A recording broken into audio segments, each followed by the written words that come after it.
Hello and welcome to yet another series of the popular webinar InvestNest titled Business That Unlock the Power of Innovation During Crisis.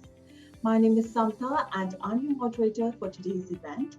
And on behalf of Kalkine Group, I'm pleased to welcome our esteemed speakers from the leadership team of top market players and our refined and inquisitive audience of potential investors.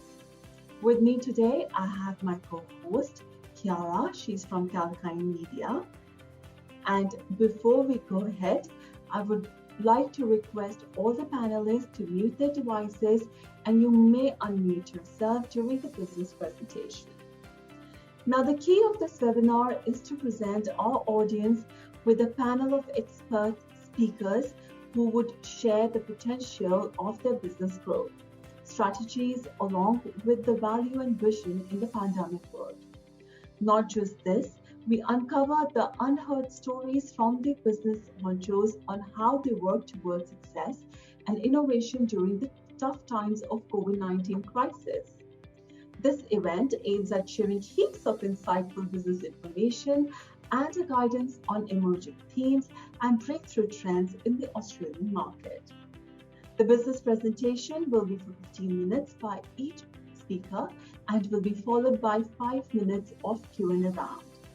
Webinar attendees can get their questions answered straight from the business leaders. You can also post your questions in the Q&A chat box during the webinar. Same will be taken by the respective business leaders post the presentation. But if due to some time constraint, we are unable to take your questions live, the same can be sent to us at info@kalkinemedia.com. We will definitely get all your emails answered from our esteemed panelists and share their replies with you. But before we go any further, I just want to put across a disclaimer that this webinar is for informational purposes only, and this is not solicitation or recommendation to buy, sell, or hold the stocks of company or companies or engage in any investment activity under discussion. We are neither licensed nor qualified to provide investment advice through this platform. So moving ahead, as the world navigates through the COVID-19 crisis, innovation and digital transformation are helping us ride through the pandemic blues. And in today's webinar, we have the leaders in innovation who will help us learn how to think differently, ignite, manage, and sustain in an uncertain world.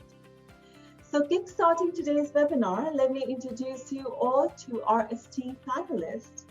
On the panel today, we have Mr. Chris Poria, who is the co-founder and currently the CEO of Early Birds. Early Birds is one of Kalkine's esteemed clients. It is a B2B platform that is helping organizations to transform with actionable innovation by connecting innovators and early adopters based on industry, business function, and expected outcomes. Our second panelist is Mr. Mark Fortunato, who is the founder and CEO of Spacetalk Ltd. He also serves as the executive chairman of the company. Also, one of our esteemed clients, Spacetalk, is a technology company that is all about keeping families confidently connected through Australian designed wearable devices. It offers stylish, standalone mobile phones built into smart watch for kids as well as adults. So, without much ado, it is time to get some valuable insights from these stalwarts who are making a unique position in terms of innovation. Let us welcome our first speaker of the day, Mr. Chris Poria. Mr. Chris Poria is the co-founder and currently the CEO of Early Birds. Mr. Chris is a successful and highly achieving international businessman who has combined a thirst for learning with determination to improve business functionality throughout his career. Mr. Poria has also been recognized among 10 most inspiring business leaders, making a difference in 2021 by CIO View magazine. Despite a humble beginning in rural India, he defied the odds to become a successful businessman by capitalizing on his love for software, and software development. Chris launched Early Birds platform in 2019, which now has more than 1 million innovators on the platform, 400 companies and over 100 SME consultants, with the numbers growing quickly. Now, touching upon the organization, Early Birds is a one-stop shop for early adopters who want to know about innovation in the industry or business function. It is also a platform for innovators who have solutions for potential customers and for subject matter experts, consultants who are passionate about assisting customers with latest innovations. Overall, Early Birds help organizations and leaders to transform their business in a significant manner with actionable innovation from disruptive innovators. With that, now I invite Mr. Poria to start enlightening all of us on how Early Bird is using innovation to rid crisis. Welcome to Calkine's Invest Nest, Mr. Poria. We will have your business presentation deck shared, and please take over the virtual stage. Thank you very much, Kara, and thank you, Samta, for your kind introduction. And thank you very much, everybody. Good afternoon. I hope you're enjoying your Friday so far. In summary, I have actually, when I was working on a very big transformation project in one of the state government agencies in Australia, I realized that there was a need for a disruptive solution. And we ended up not buying a disruptive solution from a local startup based out of Australia, and we ended up recreating a solution from scratch. So based on that challenge, Jeff and I have both worked together in Oracle, and we said we need to do something about this problem. And interestingly, when we started talking to a lot of startup accelerators, incubators across Australia as well as globally, we realized that this problem was more of a global problem, not just the local Australian problems. That a lot of these disruptive innovators, which are mostly startups and scale-up companies, they are still struggling to talk to these big enterprise customers who got specific challenges. And based on the feedback we received from both sides, we started working with our design thinking hat that, hey, what can be a solution to deliver these potential between both of these customer sides. And we started thinking a little bit more about this, and we realized that really to engage our society in actionable innovation, which is our purpose, we need to think about who are the key really people who are changing our societies. And we realized that this was mostly these innovators, which are only around 2% in our society. And then there are these early adopters, which are approximately 13%. So these 15% people who are really changing our society, who are the leaders, I would say, in terms of change. So we thought that, hey, how can we enable these 15% of these leaders? And that is how we created this Early Birds. We thought that, hey, number one, Early Birds seems to be more relevant in terms of the name, but then we wanted to get them together. So maybe if you can go to the next slide. So what we did is basically we created this platform. We launched that platform in September 2019. We said we are going to connect both sides, innovators, which are startups and scale-up companies. Initially, that's how we started. But then later on, we also added mature innovators, which is any company who is doing anything in terms of business solutions. On the other side, we had these early adopters, which are mostly the enterprises, both private and public sector customers looking to solve business challenges or even technical challenges. So we started with those two initially. We launched the platform in September 2019, And very quickly, we had our first 100 startups who joined the platform, and we started working with our enterprise customers. And as soon as we started working with them, we realized that we need a third pillar within the platform where we can bring somebody who can, number one, understand both sides, who can help both sides to resolve those business challenges or technical challenges. So we created this third pillar, which is subject matter experts who are either industry experts, like somebody who understands financial sector as an example, or a domain expert, as an example, somebody who understands cybersecurity. We right now we got more than 100 subject matter experts as part of the platform. We also have now actually nearly 500 organizations actually who have registered on the platform to use the platform for actionable innovation. If you can go to the next slide. So basically, this shows all three parts of the platform. We got innovators. So what we are doing is initially when we reached around 200 of these startups and scale-ups who joined us, who found us that we are helping innovators to find early adopters.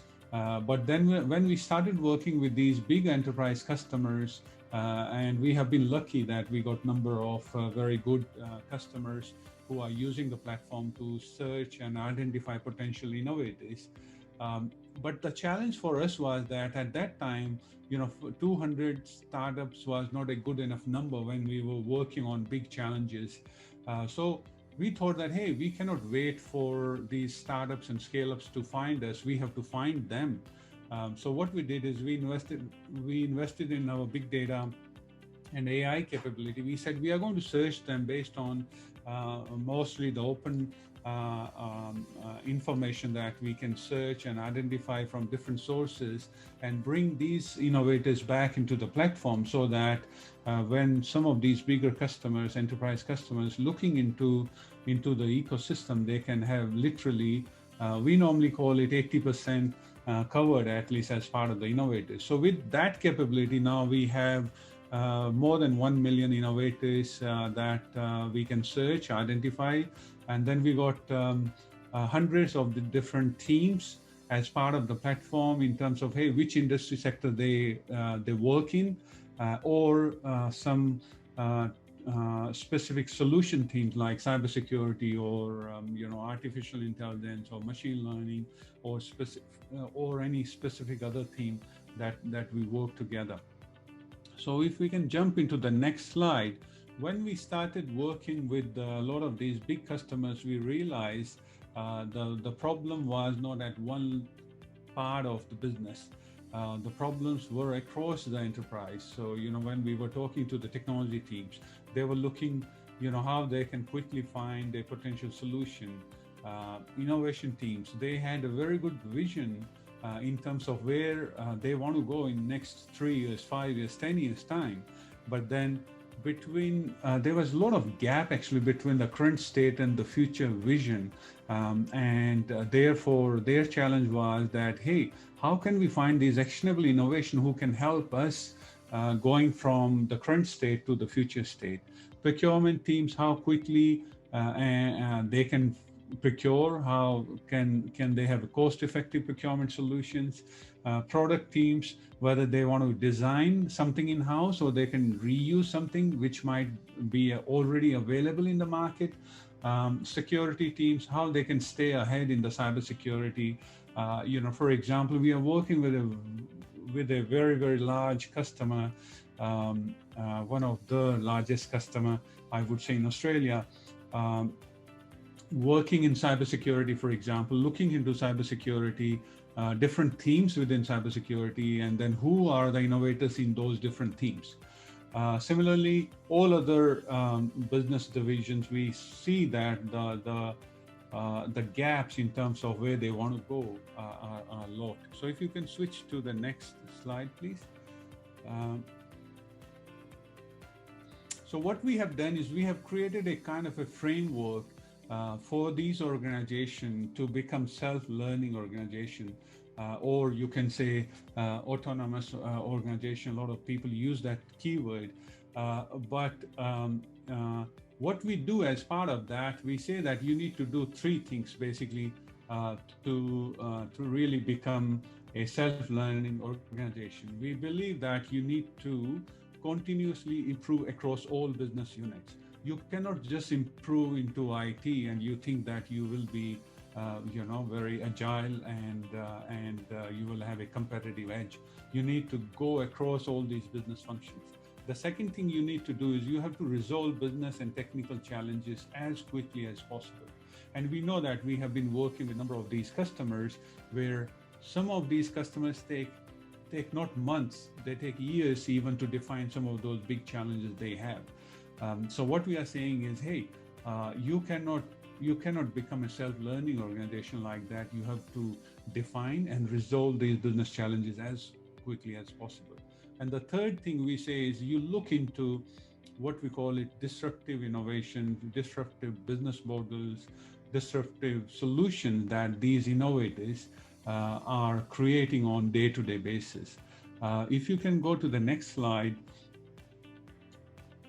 And these are the capabilities, what we do in terms of delivering to those, that vision is basically how we can solve your business and technical challenges very, very quickly, not even in months. We look into weeks where we run this program, what we call a challenger program, where we take one business or a technical challenge and then we go through the process of understanding that challenge, defining that challenge with all the stakeholders, and our subject matter experts work with us on this to do that, and then bring that challenge back into the platform where we try to identify that, hey, is there any innovator who is already solving these kind of problems somewhere in the world?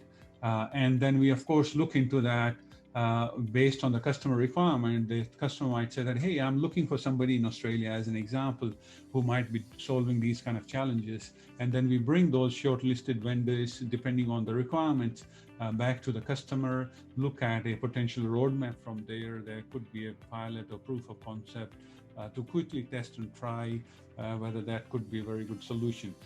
The other program we run with, along with our subject matter experts again, is what we call it continuous innovation as a service. So we run this program called the Explorer program, where we look at across all the business functions, and then we pick up some of the key challenges or opportunities that they are exploring. And then we go back to our ecosystem and identify that, hey, is there somebody else who might have either already doing something like this or have done partly, and then maybe we can learn from them, or maybe we can reuse some of their work, or we can just totally use their product and solution. And all of that we do using our whole of what we call it ecosystem, including our now we are getting close. Actually, we just crossed 1.4 million innovators, and then we got these subject matter experts, and of course our customers. If you can jump to the next slide, I think the next slide bring it together. So you know that we got this vision for these customers where we can help them to be more agile and create the competitive or capability edge, and that's the term agility we are using, that word, using agile and edge. And then we bring it together, you know, with our platform, with our subject matter experts, with our innovators, and with those specific frameworks and the programs we run. I think in summary, that's all. I'm happy to take questions. Thank you so much, Chris, for such an interesting presentation. But before we move down to the question and answers, let's see if we can try and restart the video with the audio again. A great organization has a great story behind its origin. The idea for Early Birds was created when Chris Poria, one of our co-founders, was working for a large systems integrator on a significant project that needed a solution to manage a multi-cloud environment. The company Jeff Penrose, our other co-founder, was working with at the time, had a multi-cloud management solution that was fit for purpose. Following a number of positive meetings with Chris's tech team, architects, and other stakeholders, it all looked positive. But they could not get approval from their head office. The system integrator Chris was working for decided to build a solution in-house and not use the startup's disruptive off-the-shelf solution. In the end, there were no winners. The customer got a bespoke solution, probably with more risk and cost. The system integrator missed the opportunity to provide a prompt value-for-money solution to the customer. While the local startup missed a great opportunity to gain a customer reference, build skills, and create employment. Chris and Jeff then got together as they thought something should be done about this situation. Initially, they considered providing business development and sales as a service to 6 to 8 local startups and scale-ups. However, the more they researched tech innovators and early adopters, they realized this approach would not scale as the problem was much larger. In fact, it is a global problem. Chris and Jeff then decided to build a platform to link tech innovators, startups, and scale-ups with early adopter customers, private and public sector organizations. As part of the platform, innovators can list their offering with a price, upload collateral, and use the online sales contract if they do not have one. Early adopters can list a challenge and publish their innovation business and technical requirements. In the early stages, the co-founders spent a lot of time interacting with many tech incubators and accelerators in Australia and globally. They found the Early Birds business model and platform to be highly complementary to the excellent work accelerators undertake with innovators. Early Birds platform launched in September 2019. Whilst market testing the business model and platform during late 2019, some early adopters advised they could not list their challenges due to commercial sensitivities or security concerns. To overcome this, the co-founders, in consultation with potential customers, created a third pillar to the Early Birds platform. This is a services component with subject matter expert, independent consultants, who are available to work with early adopters to define and resolve their business challenges. They also created 2 programs called Explorer and Challenger. The Explorer program is designed for businesses needing innovation as a service to supplement existing innovation programs, or to conduct innovation projects as required. The Challenger program is designed to solve one early adopter business challenge at a time, then search for relevant innovators that meet the business, technical, commercial, and business risk requirements. The early adopter can evaluate the selected innovators, then an agreed roadmap is published for the way forward. These programs dramatically shorten the innovation lifecycle, where organizations in the past might be creating solutions and be unaware as to what is available in the market. Now, with the Early Birds platform, organizations can find and engage with innovators that already have potential solutions to their business challenges. Early Birds Marketplace turned into an open innovation ecosystem with 3 key pillars: innovators, early adopters, and SME consultants. After launching the platform in September 2019, the rest is history. As Early Birds started getting traction in the market, SMEs started joining. The big data pool has provided access to over 1 million innovators, and our executives and advisory board team started to expand. Please check the latest statistics about Early Birds on the platform. Thank you. Thank you, Shara, for sharing that video. And Chris, it was indeed a very interesting video. And thank you so much for the insightful presentation that you took us through. We are pleased to know that the business prospects of Early Birds and it is becoming a self-learning organization. And we wish you all the best. And we hope that Early Birds keeps connecting innovators and early adopters. Thank you, Santa. But before we go further, we have questions for you in the Q&A chat box below. If you could just have a look at them. I will read them for you, and if you could just address it for our audience, it would be great. No problem, and thank you. I think the first question is Ray, if I'm not wrong. Yeah, yes, Uh, it's by Ray. So Ray is asking, are there any IPO plans? we do not know at this stage. There might be, because at this stage we believe that we are still a startup. We are heading on in the direction of becoming a scale-up company as we go through, most probably next 6 months to a year, and most probably, we would be looking for all options. So it could be on our horizon. So if we just take the second question and we'll go down to the next speaker. Okay, so this next question is Earlybird focusing on innovators and early adopters from Australia majorly, or are you eyeing international markets as well? Yeah, so it's interesting question. Thank you, Max. And we got actually, our platform is a global platform. We already have a lot of innovators from the globe. So because we got the global innovators as part of our big data capability. On the other hand, for the early adopters, which is basically for focusing on the bigger enterprise customers, we are starting from Australia.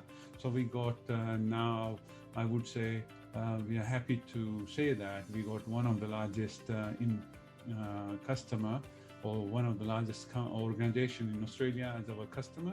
And we are expecting that we are going to grow number of very big customers based in Australia to start with. And then we are going to look at how we can look into going into overseas markets. US, there are a number of companies, actually global companies, who have joined the platform. They have not become the enterprise customers yet, but there are a number of global companies, very, very big companies, who have joined the platform, looking into the platform. But what we are looking at is we start enterprise customers from Australia and then expand into the other markets as we go through our expansion plans.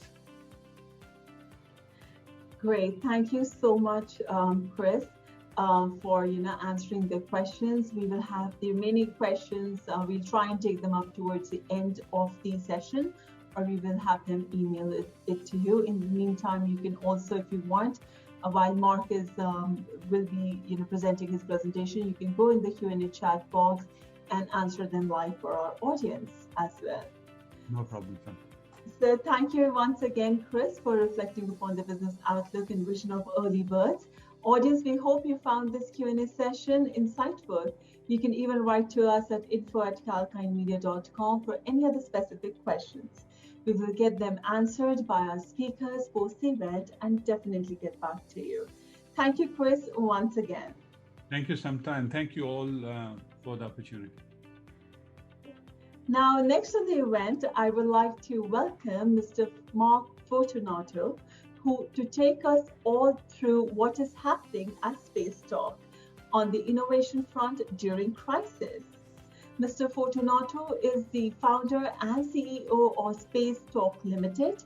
He also serves as the executive chairman of the company. Mark has over 27 years of experience in senior executive management roles in engineering, information systems, marketing, and finance. Armed with a strong track record across diverse functions, Mark has developed a sustainable business around a robust R&D program. Now, talking about Spacetalk Ltd, the company is an innovative technologies developer, and it is a global provider of secure communication solutions for families to stay connected and protected. Spacetalk is focused on expanding its footprint in the UK market and has taken multiple initiatives towards the expansion strategy.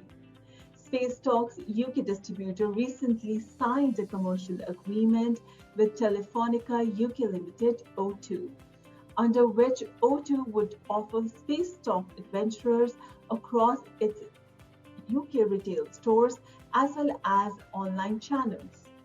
Spacetalk also signed a contract with Virgin Mobile, under which the network operator would range the company's Spacetalk Adventurer in the UK.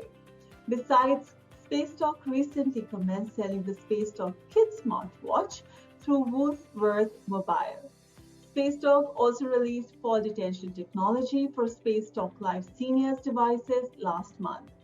Notably, the breakthrough technology is a world's first for devices purpose-built for seniors and people with special needs.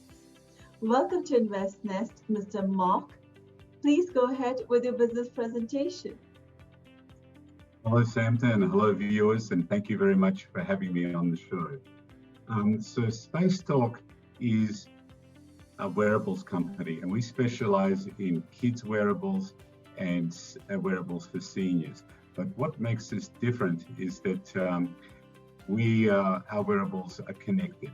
So they're actually all-in-one smartphone, watch, and GPS devices. Next slide, please.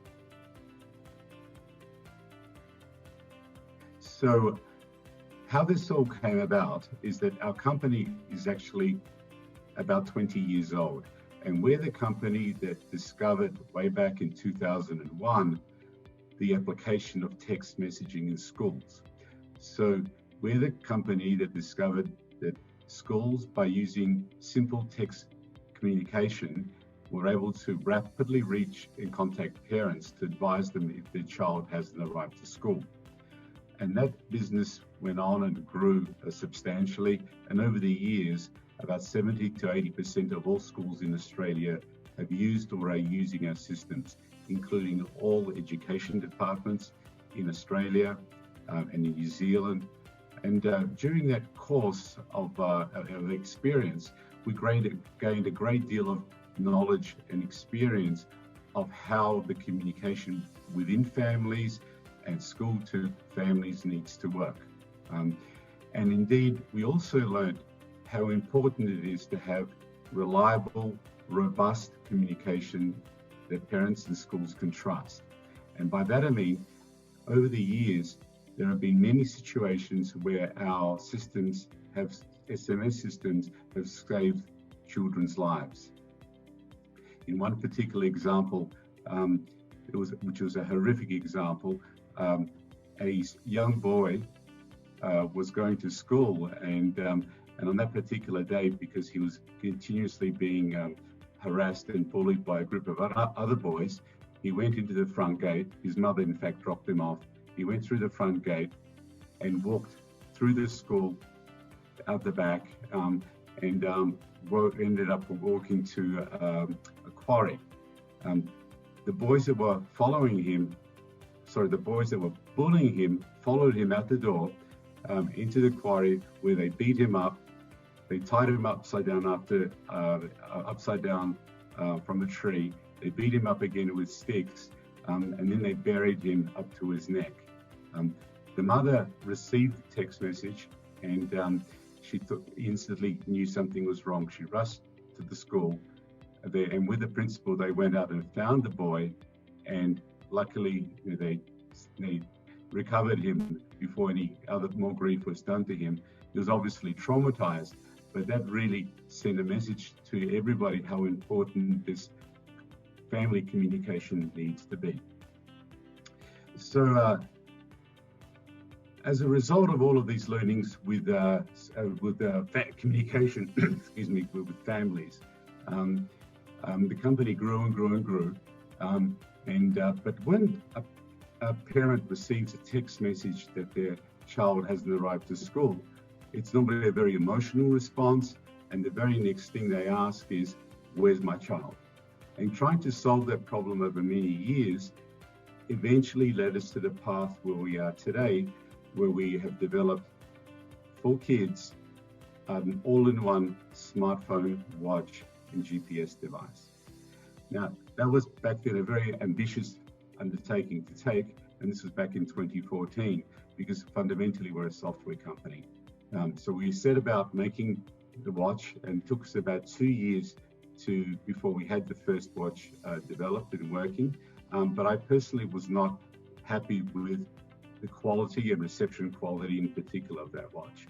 So with a great deal of regret, we dropped the project and let it go for a number of months.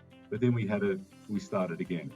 And second time round, we actually were able to get a lot further, almost where we had the system working perfectly to very high reception quality, GPS accuracy quality, and so forth. But we were still left with a few niggling problems.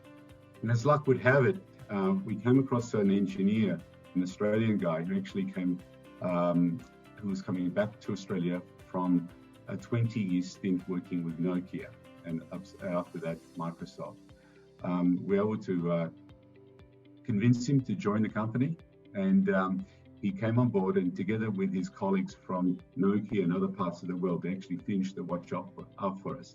And to such a degree that lab tests and field tests were showing that the reception quality was actually higher than a smartphone, which is actually very, very hard to do, because the space you have on a smartphone obviously is much greater than a small watch. Anyway, we finished the watch off. We were very pleased with it. And as luck would have it, the day we launched sales on our website, Channel 9 did a national TV story on us, and our website lit up with inquiries and sales. But I personally was very interested to see what type of reaction we'd be getting from parents.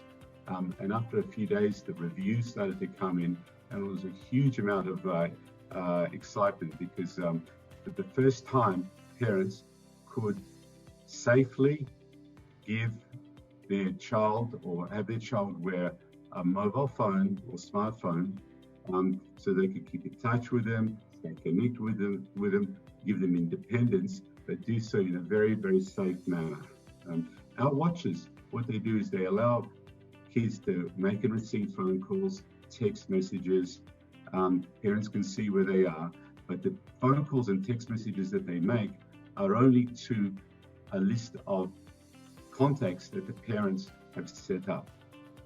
So with the watch comes an accompanying parent app, which has all the parental controls of how to use, or how their child can use the watch. In other words, who can they can call, who they can receive phone calls from, who can they text and receive text from. That, of course, is a very good situation, because there's no chance of the children being contacted by anybody unknown, and they can never be harassed, or they can never actually be bullied by text message or be bullies. We also have, perhaps next slide, please. So this is what our devices look like. On the left, we have our two children's watches, and on the right, we have a senior's watch, which is a market we more recently entered into. So the watch is for 5 to 12-year-olds. So it's a device that parents can give to their younger children before they get their own smartphone. And as I said, it makes the phone calls, the text messages, the parents can see where their children are, but it doesn't have access to open internet, no social media, no YouTube, and none of the dangers that are really only appropriate for adults. My parents absolutely love this. So we launched with our first model, or the first commercial model, or actually second model overall, which is the teal watch there in the middle. Sales took off extremely well, and then we went to JB Hi-Fi to see if they would like to sell it. And I remember meeting with them, and they looked at it. They were very interested. They looked and evaluated, and they said, "Look, Mark, let's get real here. This is an unknown category. You're an unknown brand, a new device. We're the 4th or 5th largest consumer electronics company in the world. Do you really want us to sell it?" And I said, "Well, look at this." I showed them our online sales. They looked at it and they said, I told them, "Look, if we can do this, just imagine when we are a small software company, it's like you said, with no brand, unknown category, brand new device, no experience in consumer electronics. If we can do these numbers, just imagine what you can do." And they looked at me and they said, "Yes, let's give it a go." So they arranged the watch online, and within 2 weeks they came back and said, "Look, we want to go in all the stores. Sales are fantastic. We've never seen anything like it." And this was just before, before Christmas in 2018. By the time that Christmas season was over, only 3 or 4 months later, we'd become more than about 3% of their wearables business, which is unheard of. So great was the interest and sales from our watch. But since then, we went on and created a second watch, and we expanded out to a number of other retailers, such as Harvey Norman, Officeworks, The Good Guys, and then we actually also received interest from operators. Now, when you're dealing with mobile operators, that's a whole different kettle of fish because their technical requirements are far, far greater. Move the next slide, please. Before I get back to the operators, so accompanying our watch is the Spacetalk app. And the Spacetalk app allows parents to configure how their child is allowed to use the watch.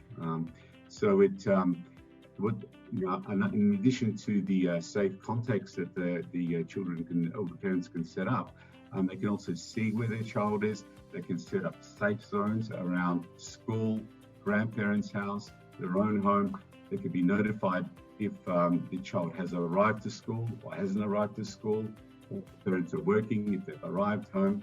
It has school mode, so during school hours, the watch is nothing more than a wristwatch.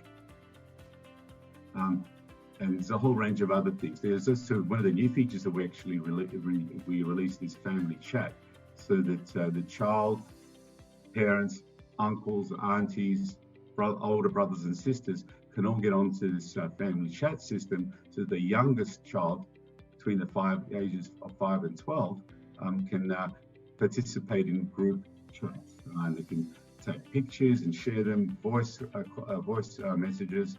So it creates that entrusted, closed and secure environment for family members to communicate, stay connected, and look after the safety of each other. So getting back to the, actually perhaps next slide, please. So in terms of the business opportunity, we address two markets: the market of young children, the ages in 5 and 12, and more recently, the seniors market. So the children's market, or the children's category, is very new and it's growing extremely fast. Back when we launched in 2017, the category global sales were near zero. Today, only 3 or 4 years later, they're about $150 million. And market researchers like Gartner are predicting that this category will be generating about $27 billion in global sales.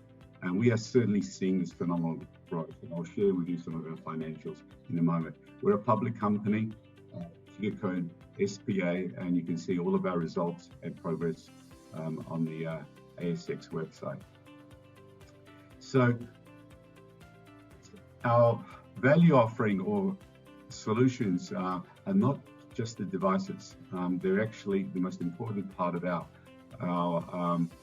products is the app and our app ecosystem. Now we do have competitors now, but what differentiates Spacetalk to every other competitor is that we own all of our own intellectual property. So we own our industrial designs, we own the circuitry, we own the firmware on the watches, the apps and servers. And this is totally unique because every one of our competitors, without exception, is developed in China, and all of our competitors are imported Chinese products that are sold by many different brands around the world. And really the business is an import and distribution business. So we were very different. So getting back to the point I was making earlier about working with operators, is that we were approached by our first operator back then was Spark from New Zealand. And when you work with an operator, the technical requirements are extremely challenging. Literally, it takes about anywhere from 4 to 9 months to go through operator approvals and testing, which we did in New Zealand. Spark started selling our systems, and that was a big success. And then other operators started coming on board. We expanded to the UK, where we worked with, perhaps we can roll the slide, please. We expanded to the UK, where we were launched with Sky Mobile, and now we're with a number of other operators. As we were told in the beginning of the presentation that companies such as Telstra now ranges, O2 in the UK, Virgin, so a number of operators. So and when an operator ranges our devices, they go through an extremely stringent evaluation and selection process. So they look at all the products on the market, and without question, every time so far, and we're told that we're way ahead of anybody else, they've chosen Spacetalk.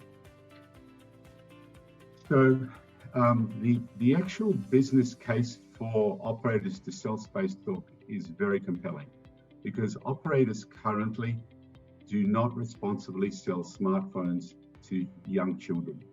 By young, I mean between the ages of 5 and 12, because from 12 onwards, the child is ready to have their own smartphone and deal with all the adult social media and other type issues.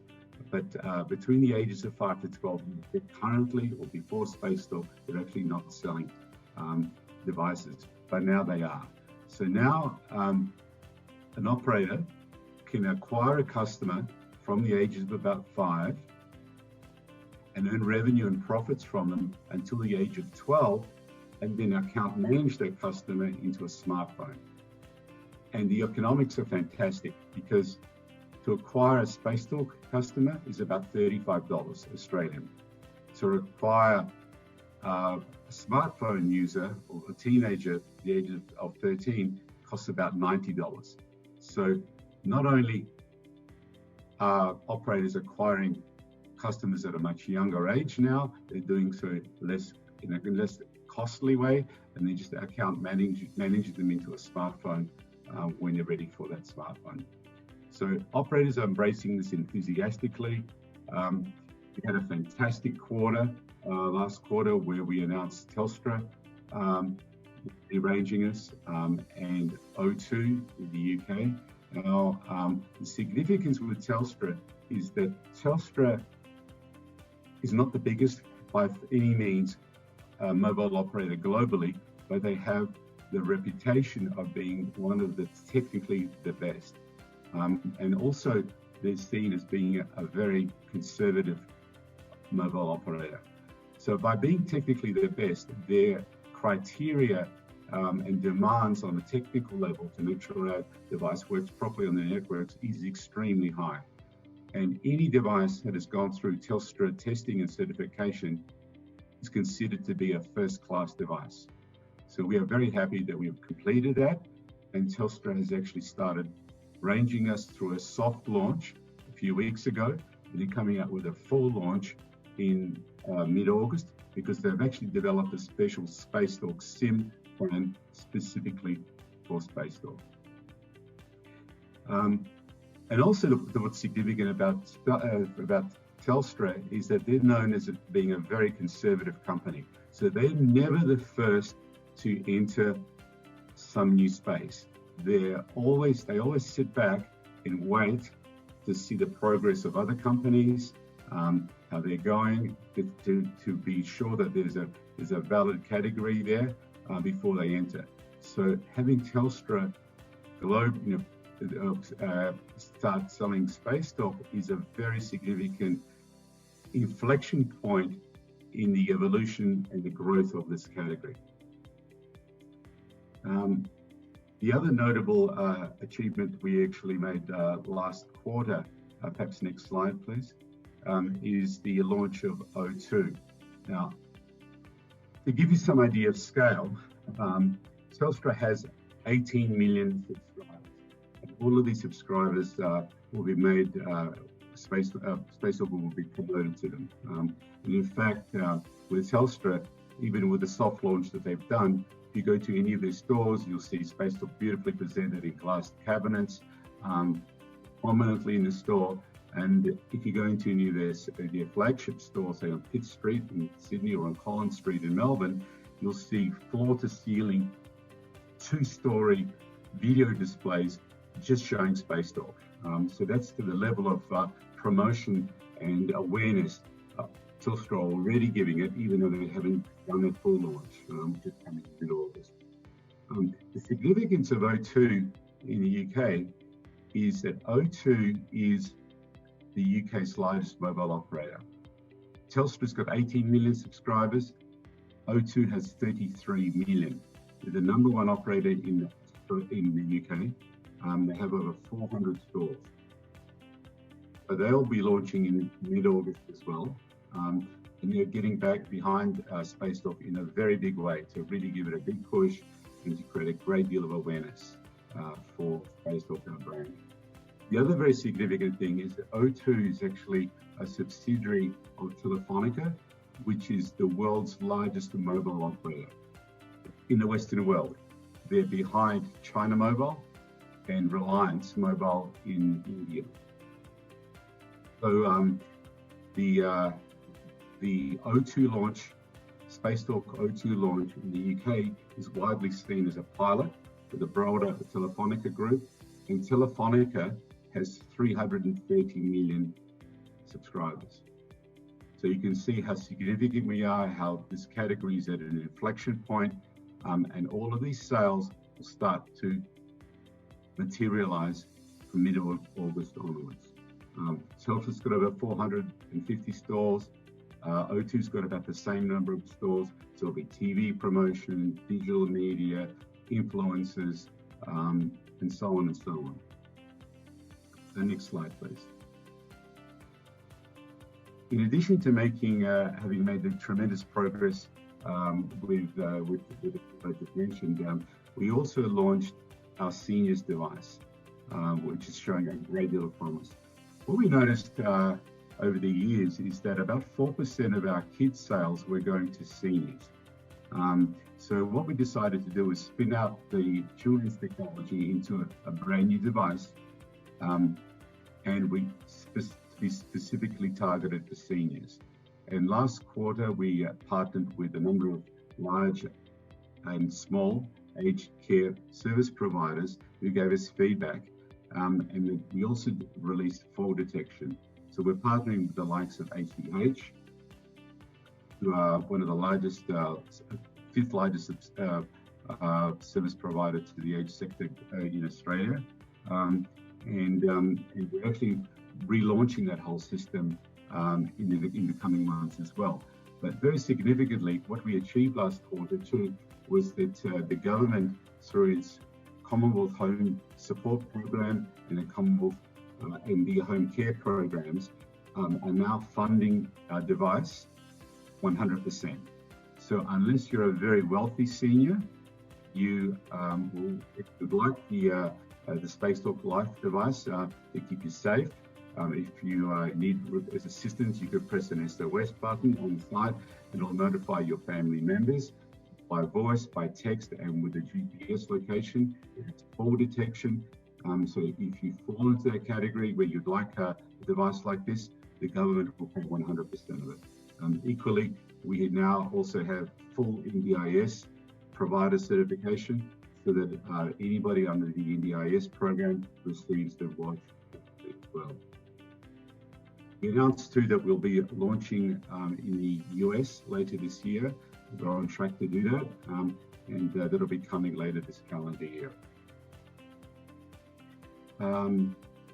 We enjoy also a very, very high level of customer satisfaction. If you look at our ratings, the feedback and reviews that we get, both in Australia, in New Zealand, and the UK, they're very, very high. Next slide, please. So just in summary, where we are financially, we're going extremely, extremely well. Our full year results on an unaudited basis grew 43%. Our revenues, we finished up at 15.1 million for the year, up from 10.5 million the year before that, and 7.1 million the year before that. Our business model comprises of several components. We have the device sales, then we have the app. So the app, we actually charge an ongoing monthly fee through the Apple and Google Play stores. That's grown considerably. Our app revenue is approaching $3 million now, and as our device revenue grew for the year 85% to 9.1 million, and the our app revenue was up 76% on a period-to-period basis, with an annualized revenue of 2.8 million, up from 1.5 million. So we're approaching $3 million. You can see these metrics, we're growing at a phenomenal rate, and we expect that growth to continue, if not accelerate significantly moving forward. And we still have our schools business, the school SMS business, which is performing very, very well. It's generating about 2.2 million in revenue with very high gross profit margin, and we continue to service thousands of schools around the country. Well, that's it really. From an investment point of view, this is an opportunity for investors to invest in one of the fastest, if not the fastest growing areas in tech, wearables, and within that category, the fastest growing category, which is connected wearables devices. We're somewhat undiscovered at this stage. Certainly don't have any inflated valuation at this stage. As I said, our revenues are only 15.1 million, and our market cap's about 30 million. So we represent terrific buying and investing opportunities for investors. Well, thank you very much for your time. Be happy to take any questions. Thank you so much, Mark, for this insightful presentation. In fact, it's really great to know that Spacetalk is helping people not only to connect, but also help working parents to check on the safety of their children while they're at school. So we wish you all the best in your objective of capturing the global market opportunity with your innovative products. Thank you very much. But before we go forward, we have some questions for you in the Q&A chat box below. Let me read them for you, and I would request you to please address the same for our audience. Fine. So I have a question here. In addition to the anticipated US launch, is the company exploring new markets in the near term? The answer is yes. We're seeing very strong interest coming from operators and mass market retailers all over the world. Operators and mass market retailers are seeing the success of what we've done in Australia and the UK, and they're jumping in. And what they're saying is that they're very keen to get into this market. It's a question of when, not if. They're looking at when they can launch. Some are very keen to launch as quickly as possible. Others are taking need to work it into longer term plans. And some of the large US operators in particular, like AT&T, T-Mobile, Verizon, they're looking at their ranging decisions for 2023. But yes, we are looking, and the demand, quite frankly, teams are working so hard, we're struggling to keep up with the demand and the level of inquiries that are coming in. So it's a very exciting time for the company. Another question I have here is, given the impressive numbers, especially in Q4, what does Spacetalk expect for the first couple of quarters in FY22? Well, I'm glad to say that we have some independent research on the company, investment research company from a firm called Veritas. And if you contact them, you can ask them for their research. They might give it to you. But Veritas has, through their modeling, anticipating us to hit revenues of 22 million for this next financial year. and we are comfortable with their numbers. Sure. I hope, Michael and Ray, that Mark has answered your queries. If you have any further queries, you can just send us, you can just type it in the Q&A chat box. Mark, I'll quickly take the query from Nick as well. So Nick is asking, how crucial is the approval of Spacetalk as an NDIS registered provider? Well, it's very helpful. When you have a product that people want, that the government will pay for, it is very helpful. But it's not just the NDIS; it's the actual the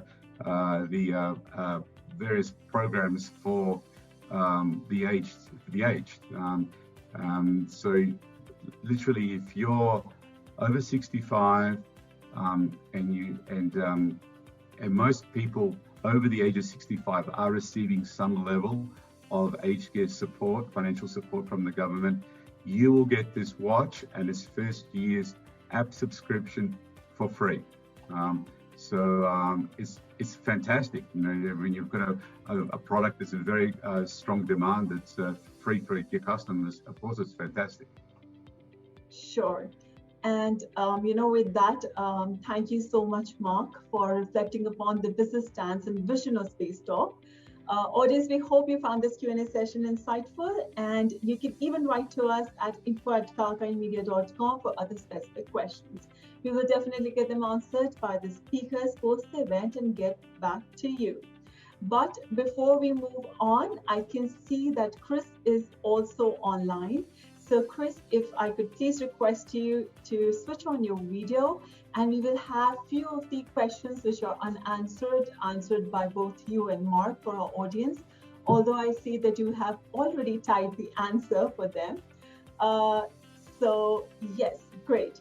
So we'll start with you, Chris. I see that you have already answered the queries, but okay, we'll just take the question for Max again, just in case if any of the audience have missed out on the questions. Max asked, do you cater to ASX listed companies, or do you only target companies that are early in their life cycle? Yeah, I think, thanks Max again for the question. And we cater any company in terms of both sides, basically, whether you're talking about early adopters or innovators. So in terms of early adopters, companies who are looking to basically become self-learning organization or looking to constantly innovate, we look into any kind of size company. Mostly our target is mid-size to large organizations, both in private and public sector. Similarly, from innovators' point of view, where these companies are looking for innovations that who can help us with this kind of challenge or this kind of a problem, we focus startups, we focus on scale-ups, but we also focus on mature companies, because sometimes there are a lot of mature companies which will have a right solution for these early adopters, especially unique solutions area, right? As an example, if we talk about Spacetalk, it's very relevant in terms of its ASX listed companies, but on the other hand, the kind of challenge it solved, especially for the parents, for the students, and for the mature, aged people, I think it's a very good fit for somebody who's looking for, solving those kind of challenges. So we look at basically any maturity in terms of innovators as well. Thank you so much, Chris. I hope, Max, Chris has answered your query. And Chris, I see that you've already answered most of the questions in detail. Mark, coming back to you, there's a question from Sandra. Sandra is asking, how, in your opinion, does Spacetalk set its business apart from its competitors? It's a fantastic question. Thank you, Sandra. So, Sandra, we're the only company in the space that designs, develops all of our own intellectual property. So we do the industrial design, we develop the circuitry, develop the firmware, the apps, and the servers. Now, what that's very significant on a number of levels. First of all, is that we are able to make sure that this whole system works beautifully, seamlessly together. If you look at sort of the Apple experience versus other companies, the Apple experience seamlessly works beautifully. Ours does. We, from a security point of view, mobile operators now in the US, certainly, and in many other countries, are not allowed to range any device where software is developed in China. We are the only company that has its own developed its own software and all systems in Australia. If you look at our, and we're the only product that is not sold in any other brands because we own it. If you look at all of our competitors, if you just do a simple good image search, just select their image and do a Google image search, you'll see those watches sold under many different brands all over the world. And they are, you know, there's a huge difference in quality between ours and those very cheap watches. And most of those watches have had major security breaches over the years, and even currently, and in some countries they've been banned. So really, we are nothing like the rest of the industry. It can look somewhat crowded, but the differences are huge. And really, when it comes to operators, there's only one brand that can range, and that's Spacetalk. Sure. Well, that's more than one reason why Spacetalk is different than its competitors, for sure. Okay, but you know, before we end this webinar, I would request all the esteemed speakers that if you could just give some closing remarks or takeaway notes to our audience, that would be great. We'll start with you, Mark. Yes, thank you very much. Well, from an investor point of view, we represent a unique ability for investors to invest in the fastest growing part of the tech sector, wearables, and the fastest subgroup in that, which is connected wearables. And this is unique.